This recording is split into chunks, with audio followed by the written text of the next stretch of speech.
Good morning, students. Today we are going to start next unit 3rd, laws of motion. First 2 unit complete. Today we are going to start 3rd unit. In 3rd unit only one chapter, laws of motion. So first page number first, laws of motion. Name of chapter. First definition is, what do you mean by force? Few definition already completed in 9th class. First, what do you mean by force? Force ਕੀ ਹੁੰਦਾ ਹੈ? Push ਔਰ ਪੁੱਲ। ਇਹ external agency ਹੁੰਦੀ ਹੈ। Force ਦੀ help ਨਾਲ ਆਪਾਂ ਕੀ ਕਰ ਸਕਦੇ ਹਾਂ? ਕੋਈ ਵੀ ਬਾਡੀ ਰੈਸਟ ਵਿੱਚ ਹੈ, ਰੈਸਟ ਟੂ ਮੋਸ਼ਨ ਵਿੱਚ ਆ ਜਾਂਦੀ ਹੈ, ਮੋਸ਼ਨ ਟੂ ਰੈਸਟ ਵਿੱਚ ਆ ਜਾਂਦੀ ਹੈ, ਜਾਂ ਕੋਈ ਵੀ ਬਾਡੀ ਆਪਣੀ ਡਾਇਰੈਕਸ਼ਨ ਚੇਂਜ ਕਰ ਸਕਦੀ ਹੈ। ਠੀਕ ਹੈ, ਤਾਂ ਕਿਸੇ ਵੀ ਚੀਜ਼ ਨੂੰ ਪੁਸ਼ ਕਰਨਾ ਜਾਂ ਪੁੱਲ ਕਰਨਾ, that is known as force। ਤਾਂ ਪੁਸ਼ ਤਾਂ ਪੁੱਲ ਕਰਨ ਵਾਸਤੇ ਹਮੇਸ਼ਾ ਇੱਕ ਐਕਸਟਰਨਲ ਏਜੰਸੀ ਚਾਹੀਦੀ ਹੈ। ਕੋਈ ਵੀ ਬਾਡੀ ਪੁਸ਼ ਜਾਂ pull with the help of external agency ਨਾਲ ਹੀ ਹੋਊਗੀ, ਐਕਸਟਰਨਲ ਫੋਰਸ ਨਾਲ ਹੀ ਹੋਊਗੀ। ਠੀਕ ਹੈ, ਇਸ ਫੋਰਸ ਦਾ ਇਫੈਕਟ ਕੀ ਹੋਊਗਾ ਇਹਦੇ ਨਾਲ? To change the state of rest or motion, to change the direction of motion, to change the shape of body. Force ਦੇ ਇਫੈਕਟ ਕਿਹੜੇ ਕਿਹੜੇ ਹੁੰਦੇ ਆ? To change the state of rest or uniform motion. ਜੇ body rest ਵਿੱਚ ਹੈ, rest ਨੂੰ motion ਵਿੱਚ ਲਿਆਉਣ ਵਾਸਤੇ, ਜੇ ਰੈਸਟ ਵਿੱਚ ਕਹਿ ਸਕਦੇ ਹਾਂ, ਜਾਂ ਯੂਨੀਫਾਰਮ ਮੋਸ਼ਨ ਜਾਂ ਰੈਸਟ। ਤਾਂ ਰੈਸਟ ਜਾਂ ਯੂਨੀਫਾਰਮ ਮੋਸ਼ਨ ਨੂੰ ਚੇਂਜ ਕਰਨ ਵਾਸਤੇ ਹਮੇਸ਼ਾ ਕੀ ਚਾਹੀਦਾ? External force. ਕਿਸੇ ਵੀ ਚੀਜ਼ ਦੀ ਡਾਇਰੈਕਸ਼ਨ ਚੇਂਜ ਕਰਨ ਵਾਸਤੇ ਵੀ ਕੀ ਚਾਹੀਦਾ? ਹਮੇਸ਼ਾ ਇੱਕ ਫੋਰਸ। ਕਿਸੇ ਬਾਡੀ ਦੀ ਸ਼ੇਪ ਚੇਂਜ ਕਰਨ ਵਾਸਤੇ ਵੀ ਕੀ ਚਾਹੀਦਾ? ਹਮੇਸ਼ਾ ਇੱਕ ਫੋਰਸ। ਤਾਂ ਫੋਰਸ ਕੀ ਹੁੰਦਾ ਹੈ? ਵਿਚ can change the state of rest, motion and direction. ਠੀਕ ਹੈ, ਕਿਸੇ ਵੀ ਬਾਡੀ ਨੂੰ ਪੁਸ਼ ਜਾਂ ਪੁੱਲ ਕਰਨਾ, that is non as force.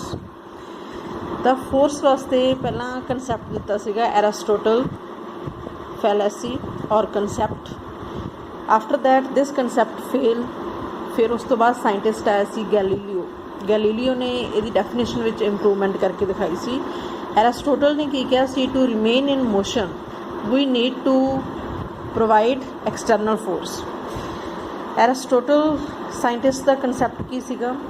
ਜੇ ਬਾਡੀ ਰੈਸਟ ਵਿੱਚ ਹੈ, ਰੈਸਟ ਟੂ ਮੋਸ਼ਨ ਵਿੱਚ ਲਿਆਉਣ ਵਾਸਤੇ, ਮੋਸ਼ਨ ਟੂ ਰੈਸਟ ਵਿੱਚ ਲਿਆਉਣ ਵਾਸਤੇ ਹਮੇਸ਼ਾ ਕੀ ਚਾਹੀਦਾ? ਇੱਕ ਫੋਰਸ ਚਾਹੀਦਾ। ਮੀਨਸ ਕੋਈ ਅਪੋਜ਼ਿੰਗ ਫੋਰਸ ਦਾ ਕੰਸੈਪਟ ਨਹੀਂ ਦਿੱਤਾ ਸੀ। ਕਿਹਨੇ? ਐਰਿਸਟੋਟਲ ਨੇ। ਉਹਨੇ ਕੀ ਕਿਹਾ ਸੀ? ਸਪੋਜ਼ ਕਰੋ ਕੋਈ ਵੀ ਆਪਾਂ ਬਾਲ ਦੀ ਐਗਜ਼ਾਮਪਲ ਲੈਂਦੇ ਹਾਂ। ਜੇ ਬਾਲ 'ਤੇ ਆਪਾਂ ਫੋਰਸ ਲਾਇਆ, ਫਲੋਰ ਦੇ ਉੱਪਰ ਜਿਹੜੀ ਬਾਲ ਹੈ ਕੀ ਕਰਨ ਲੱਗ ਜੂਗੀ? ਰੁੜਨ ਲੱਗ ਜੂਗੀ। ਠੀਕ ਹੈ, ਇੱਕ ਟਾਈਮ 'ਤੇ ਜਾ ਕੇ ਉਹਦਾ ਮੋਸ਼ਨ ਕੀ ਹੋ ਜਾਊਗਾ? ਸਟਾਪ ਹੋ ਜਾਊਗਾ। ਉਸ ਤੋਂ ਬਾਅਦ ਫਿਰ ਉਹਨੂੰ ਐਕਸਟਰਨਲ ਫੋਰਸ ਲਾਉਣਾ ਪਊਗਾ ਤਾਂ ਕਿ ਉਹ ਬਾਲ ਫਿਰ ਕਿਹਦੇ ਵਿੱਚ ਆ ਜਾਏ? ਮੋਸ਼ਨ ਵਿੱਚ। ਕਲੀਅਰ? ਤਾਂ ਇਹ ਸਾਇੰਟਿਸਟ ਨੇ ਕੰਸੈਪਟ ਦਿੱਤਾ ਸੀਗਾ, ਜੇ ਬਾਡੀ ਰੈਸਟ ਵਿੱਚ ਹੈ, ਉਹਨੂੰ ਮੋਸ਼ਨ ਵਿੱਚ ਲਿਆਉਣ ਵਾਸਤੇ, ਮੋਸ਼ਨ ਟੂ ਰੈਸਟ ਲਿਆਉਣ ਵਾਸਤੇ ਹਮੇਸ਼ਾ ਕੀ ਚਾਹੀਦਾ? External force. ਬਟ ਇਸ ਡੈਫੀਨੇਸ਼ਨ ਨੂੰ ਰੋਂਗ ਪ੍ਰੂਫ ਕਰਤਾ ਕਿਹਨੇ? ਗੈਲੀਲੀਓ ਨੇ ਕੀ ਕਿਹਾ ਸੀਗਾ? ਐਕਸਟਰਨਲ ਫੋਰਸ ਆਪਾਂ ਨੂੰ ਉਹਦੀ ਚਾਹੀਦਾ ਹੈ ਜਦੋਂ ਉਸ ਬਾਡੀ 'ਤੇ ਇੱਕ ਅਪੋਜ਼ਿੰਗ ਫੋਰਸ ਲੱਗ ਰਿਹਾ। ਅਪੋਜ਼ਿੰਗ ਫੋਰਸ ਦਾ ਨਾਮ ਕੀ ਹੁੰਦਾ ਹੈ? ਫ੍ਰਿਕਸ਼ਨ। ਕਲੀਅਰ? ਜੇ ਕਿਸੇ ਬਾਡੀ 'ਤੇ ਅਪੋਜ਼ਿੰਗ ਫੋਰਸ ਲੱਗ ਹੀ ਨਹੀਂ ਰਿਹਾ, ਕੋਈ ਫ੍ਰਿਕਸ਼ਨ ਹੀ ਨਹੀਂ, ਬਾਡੀ ਫ੍ਰਿਕਸ਼ਨ ਲੈਸ ਸਰਫੇਸ ਦੇ ਉੱਪਰ ਮੂਵ ਕਰ ਰਹੀ ਹੈ, ਤਾਂ ਉਹ ਯੂਨੀਫਾਰਮ ਮੋਸ਼ਨ ਵਿੱਚ ਹੀ ਰਹੂਗੀ। ਠੀਕ ਹੈ, ਤਾਂ ਗੈਲੀਲੀਓ ਨੇ ਕੰਸੈਪਟ ਦਿੱਤਾ ਸੀਗਾ ਕਿਹਦਾ? ਅਪੋਜ਼ਿੰਗ ਫੋਰਸ ਦਾ। ਅਪੋਜ਼ਿੰਗ ਫੋਰਸ ਨੂੰ ਫਿਜ਼ਿਕਸ ਵਿੱਚ ਆਪਾਂ ਫ੍ਰਿਕਸ਼ਨ ਕਹਿ ਦਿੰਦੇ ਹਾਂ, ਜਾਂ inability of a body to change the position of rest or motion itself. ਇਹਨੂੰ ਕੀ ਨਾਮ ਦਿੱਤਾ ਜਾਂਦਾ ਹੈ? ਇਨਰਸ਼ੀਆ। 9th ਕਲਾਸ ਵਿੱਚ ਕੰਪਲੀਟ ਕੀਤਾ ਆਪਾਂ।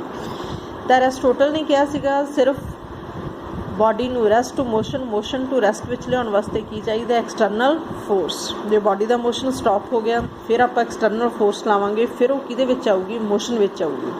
ਬਟ ਗੈਲੀਲੀਓ ਨੇ ਕਿਹਾ ਸੀਗਾ to maintain the motion, force applied is necessary to counter the opposing force. ਜਿਹੜਾ ਐਕਸਟਰਨਲ ਫੋਰਸ ਹੈ ਉਹ ਕਿੱਥੇ ਯੂਜ਼ ਹੁੰਦਾ? To overcome the opposing force. Opposing force ਕਿਹੜਾ ਹੁੰਦਾ? Force of friction. ਠੀਕ ਹੈ, ਤਾਂ ਜੇ ਕੋਈ ਵੀ ਬਾਡੀ ਹੈ, ਜਿਵੇਂ ਬਾਲ ਹੈ, ਬਾਲ ਫ੍ਰਿਕਸ਼ਨਲੈਸ ਸਰਫੇਸ 'ਤੇ ਜਾ ਰਹੀ ਹੈ, ਜੇ ਉੱਥੇ ਕੋਈ ਫ੍ਰਿਕਸ਼ਨ ਹੈ ਹੀ ਨਹੀਂ ਗਾ, ਤਾਂ ਜੇ ਆਪਾਂ ਇੱਕ ਵਾਰੀ ਉਹਨੂੰ ਫੋਰਸ ਲਾਇਆ, ਉਹ ਬਾਲ ਕਿਹਦੇ? ਯੂਨੀਫਾਰਮ ਵੈਲੋਸਿਟੀ ਨਾਲ ਮੂਵ ਹੀ ਕਰਦੀ ਰਹੂਗੀ, ਉਹ ਰੈਸਟ ਵਿੱਚ ਨਹੀਂ ਆਊਗੀ। ਠੀਕ ਹੈ, ਬਟ ਜੇ ਉੱਥੇ ਅਪੋਜ਼ਿੰਗ ਫੋਰਸ ਹੈਗਾ ਆਪਣੇ ਕੋਲ, ਮੀਨਸ ਬਾਡੀ ਫ੍ਰਿਕਸ਼ਨ ਵਾਲੇ ਸਰਫੇਸ ਦੇ ਉੱਪਰ ਮੂਵ ਕਰ ਰਹੀ ਹੈ, ਤਾਂ ਆਪਾਂ ਨੂੰ ਕੀ ਚਾਹੀਦਾ? ਐਕਸਟਰਨਲ ਫੋਰਸ ਚਾਹੀਦਾ ਹੈ ਬਾਡੀ ਦੇ ਮੋਸ਼ਨ ਨੂੰ ਅਗੇਨ ਸਟਾਰਟ ਕਰਨ ਵਾਸਤੇ। Clear? So there were no friction, so there is no external force required to maintain the motion. J friction ही है तो external force कोई नहीं चाहिए ਆਪਾਂ ਨੂੰ to maintain the motion again. Clear? So ਪਹਿਲਾਂ ਆਪਾਂ ਕੀਤਾ force ਕੀ ਹੁੰਦਾ ਹੈ, effect of force ਕੀ ਹੈ, ਫਿਰ ਅਲੱਗ-ਅਲੱਗ ਪਹਿਲਾ concept ਕੀਤਾ ਅਰਿਸਟੋਟਲ ਦਾ. Clear? ਉਹ ਕਨਸੈਪਟ ਨੂੰ ਫੇਲ ਕੀਤਾ ਕਿਨੇ, ਗੈਲੀਲੀਓ ਨੇ ਕਨਸੈਪਟ ਦਿੱਤਾ ਸੀ ਕਿਹਦਾ, ਅਪੋਜ਼ਿੰਗ ਫੋਰਸ ਆਫ ਫ੍ਰਿਕਸ਼ਨ ਜਾਂ ਕਹਿ ਸਕਦੇ ਹਾਂ ਆਪਾਂ ਇਨਰਸ਼ੀਆ. ਕਲੀਅਰ?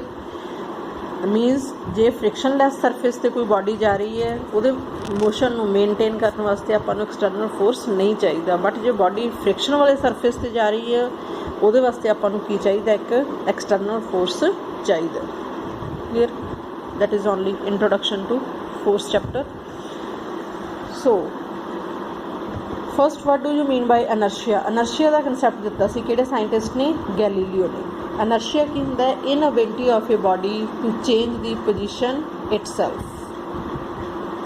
ਕੋਈ ਵੀ body rest to motion, motion to rest ਜਾਂ ਕੋਈ ਵੀ body ਆਪਣੀ ਡਾਇਰੈਕਸ਼ਨ ਆਪਣੇ ਆਪ ਚੇਂਜ ਨਹੀਂ ਕਰ ਸਕਦੀ, ਉਹਦੇ ਵਾਸਤੇ ਹਮੇਸ਼ਾ ਕੀ ਚਾਹੀਦਾ, ਇੱਕ external force. Clear? inertia definition: resistance or opposition to change unless no external force is applied. ਵੀ ਕੋਈ ਵੀ ਬਾਡੀ ਆਪਣੀ ਪੋਜੀਸ਼ਨ ਆਪਣੇ ਆਪ ਚੇਂਜ ਨਹੀਂ ਕਰ ਸਕਦੀ, ਇਹਦੇ ਵਾਸਤੇ ਕੀ ਚਾਹੀਦਾ ਹੈ, ਐਕਸਟਰਨਲ ਫੋਰਸ. ਠੀਕ ਹੈ? ਐਕਸਟਰਨਲ ਫੋਰਸ ਉਹਦੀ ਚਾਹੀਦਾ ਆਪਾਂ ਨੂੰ ਜਦੋਂ ਉਸ ਸਰਫੇਸ ਦੇ ਉੱਪਰ ਕੀ ਹੋਊਗਾ, ਫ੍ਰਿਕਸ਼ਨ. ਤਾਂ ਕੋਈ ਵੀ ਬਾਡੀ ਆਪਾਂ ਕਿਹਾ ਆਪਣੀ ਪੋਜੀਸ਼ਨ ਆਪਣੇ ਆਪ ਚੇਂਜ ਨਹੀਂ ਕਰ ਸਕਦੀ, ਤਾਂ ਪੋਜੀਸ਼ਨ ਨੂੰ ਕਿਹੜੇ ਪਾਰਟਸ ਵਿੱਚ ਡਿਵਾਈਡ ਕਰਾਂਗੇ. ਇਨਰਸ਼ੀਆ ਦੀਆਂ 3 ਟਾਈਪਸ ਹੈ, inertia of rest, inertia of motion, inertia of direction ਜਾਂ ਡਾਇਰੈਕਸ਼ਨ ਆਫ ਮੋਸ਼ਨ ਕਹਿ ਸਕਦੇ ਹਾਂ ਆਪਾਂ. ਇਨਰਸ਼ੀਆ ਆਫ ਰੈਸਟ, ਇਨਰਸ਼ੀਆ ਦੀ ਡੈਫੀਨੇਸ਼ਨ ਕੀ ਹੈ, inability of a body to change its position itself. Clear? ਉਹ ਪੋਜੀਸ਼ਨ ਨੂੰ ਫਰਦਰ ਆਪਾਂ 3 ਪਾਰਟਸ ਵਿੱਚ ਡਿਵਾਈਡ ਕਰਤਾ, inertia of rest, inertia of motion, inertia of direction. Inertia of rest ਦੀ definition ਕੀ ਹੋਊਗੀ, inability of a body to change the position of rest itself. ਜੇ body rest ਵਿੱਚ ਹੈ ਉਹ ਰੈਸਟ ਵਿੱਚ ਹੀ ਰਹੂਗੀ ਜਿੰਨਾ ਚਿਰ ਉੱਤੇ ਕੋਈ ਐਕਸਟਰਨਲ ਫੋਰਸ ਨਹੀਂ ਲੱਗ ਜਾਂਦਾ. ਮੀਨਸ ਉਹ ਮੋਸ਼ਨ ਵਿੱਚ ਨਹੀਂ ਆਉਣਾ ਚਾਹੁੰਦੀ, ਉਹ ਕਿਹਦੇ ਵਿੱਚ ਰਹਿਣਾ ਚਾਹੁੰਦੀ ਹੈ, ਰੈਸਟ ਵਿੱਚ. ਫੋਰ ਐਗਜ਼ਾਮਪਲ ਆਪਾਂ ਕਿਸੇ ਵੀ ਵਹੀਕਲ ਵਿੱਚ ਬੈਠੇ ਹਾਂ, ਕਾਰ, ਬੱਸ, ਜਦੋਂ ਵੀ ਬੱਸ ਰੈਸਟ ਟੂ ਮੋਸ਼ਨ ਵਿੱਚ ਆਉਂਦੀ ਹੈ, ਠੀਕ ਹੈ, ਪੈਸੰਜਰ ਉਹਦੇ ਵਿੱਚ ਜਿਹੜੇ ਹੁੰਦੇ, ਜਿਹੜਾ ਪਾਰਟ ਆਪਣੀ ਬਾਡੀ ਦਾ ਸੀਟ ਨਾਲ ਟੱਚ ਵਿੱਚ ਹੁੰਦਾ ਉਹਦਾ ਕਿਹਦੇ ਵਿੱਚ ਆ ਜਾਂਦਾ, ਮੋਸ਼ਨ ਵਿੱਚ ਆ ਜਾਊਗਾ, ਬਟ ਅਪਰ ਪਾਰਟ ਕਿਹਦੇ ਵਿੱਚ ਰਹਿਣਾ ਚਾਹੁੰਦਾ ਹੈ, ਰੈਸਟ ਵਿੱਚ. ਇਸ ਕਰਕੇ ਆਪਾਂ ਜਦੋਂ ਰੈਸਟ ਟੂ ਮੋਸ਼ਨ ਵਿੱਚ ਆਉਂਦਾ ਕੋਈ ਵੀ ਵਹੀਕਲ, ਪੈਸੰਜਰ ਪਿੱਛੇ ਨੂੰ ਡਿੱਗਦੇ. ਠੀਕ ਹੈ? ਤਾਂ ਇਹ ਕਿਹਦੇ ਕਰਕੇ ਹੁੰਦਾ, ਡਿਊ ਟੂ ਇਨਰਸ਼ੀਆ ਆਫ ਰੈਸਟ, ਕਿਉਂਕਿ ਆਪਣੀ ਰੈਸਟ ਵਾਲੀ ਪੋਜੀਸ਼ਨ ਨਹੀਂ ਚੇਂਜ ਕਰਨਾ ਚਾਹੁੰਦਾ, ਉਹ ਕਿਹਦੇ ਵਿੱਚ ਰਹਿਣਾ ਚਾਹੁੰਦਾ, ਰੈਸਟ ਵਿੱਚ ਹੀ ਰਹਿਣਾ ਚਾਹੁੰਦਾ, ਮੋਸ਼ਨ ਵਿੱਚ ਨਹੀਂ ਆਉਣਾ ਚਾਹੁੰਦਾ. ਸੋ ਅਪਰ ਪਾਰਟ ਉਹਨਾਂ ਕੀ ਕਰੂਗਾ, ਅਪੋਜ਼ ਕਰੂਗਾ. ਫੋਰ ਐਗਜ਼ਾਮਪਲ ਕਾਫੀ ਐਗਜ਼ਾਮਪਲਾਂ ਦਿੱਤੀਆਂ ਬੁੱਕਸ ਵਿੱਚ, ਰੀਡ ਸਾਰੀਆਂ ਕਰ ਲੈਣੀਆਂ, ਸਮਝਣ ਵਾਸਤੇ 1-2 ਦੇਖ ਲਓ. ਸੋ ਸੈਕਿੰਡ ਐਗਜ਼ਾਮਪਲ, ਜਦੋਂ ਵੀ ਆਪਾਂ ਕਿਸੇ ਟਰੀ ਦੀਆਂ ਬ੍ਰਾਂਚਸ ਨੂੰ ਸ਼ੇਕ ਕਰਦੇ ਹਾਂ, ਉਹਦੇ ਲੀਵਸ ਜਾਂ ਫਰੂਟ ਹੈ ਨੀਚੇ ਡਿੱਗ ਪੈਂਦੇ. ਠੀਕ ਹੈ? ਕਿਉਂਕਿ ਬ੍ਰਾਂਚ ਦੇ ਜਿਹੜੇ ਲੀਵਸ ਹੈ ਜਾਂ ਫਰੂਟ ਹੈ ਉਹ ਪਹਿਲਾਂ ਕਿਹਦੇ ਵਿੱਚ, ਰੈਸਟ ਵਿੱਚ.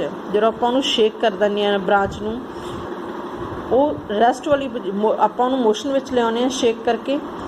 ਠੀਕ ਹੈ? ਜਦੋਂ ਆਪਾਂ ਬ੍ਰਾਂਚ ਨੂੰ ਹਿਲਾਉਂਦੇ ਹਾਂ ਤਾਂ ਉਹ ਮੋਸ਼ਨ ਵਿੱਚ ਨਹੀਂ ਆਉਣਾ ਚਾਹੁੰਦੇ, ਉਹ ਕਿਹਦੇ ਵਿੱਚ ਰਹਿਣਾ ਚਾਹੁੰਦੇ ਆ, ਰੈਸਟ ਵਿੱਚ ਹੀ ਰਹਿਣਾ ਚਾਹੁੰਦੇ ਆ. ਇਸ ਕਰਕੇ ਉਹ ਟੁੱਟ ਕੇ ਲੀਵਸ ਜਾਂ ਫਰੂਟ ਅਰਥ 'ਤੇ ਡਿੱਗ ਪੈਂਦਾ, ਵਿਦ ਰਿਸਪੈਕਟ ਟੂ ਅਰਥ 'ਤੇ ਆ ਕੇ ਉਹ ਕਿਹਦੇ ਵਿੱਚ ਆ ਜਾਂਦਾ, ਰੈਸਟ ਵਿੱਚ.